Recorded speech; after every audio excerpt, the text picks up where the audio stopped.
What's up mga idol? So, for today's video ay tuturuan ko kayo kung paano manligaw, no? Halimbawa may nagugustang babae, no? Aakit ka ng ligaw sa babae. So, ganito dapat gagawin mo. Halimbawa, Merly ang kanyang pangalan. So, pagdating mo dun, babanatan mo agad siya ng mga para mapatawa mo siya. So, sasabihin mo sa kanya, alam mo Berly, pahal na pahal kita.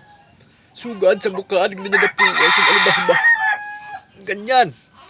Tatawa yan. So, pag tumawa yan, so, dun mo na babanatan ng mga seryoso na teknik mo kasi dapat kasi sa mga babae, dapat hindi siniseryoso masyado. Kung manliligaw, seryoso ka masyado.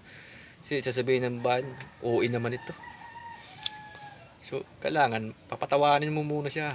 Ganyan. Saka, ito pa, isa pang teknik na matindi. Ito, sasabihin mo sa kanya, alam mo Berly, ikaw gudlaan nakatimpag sa nakinamaan ng lukat. Ganyan. Utang ina nga. Pag napatawa mo yan talaga, ihi yan sa luwal.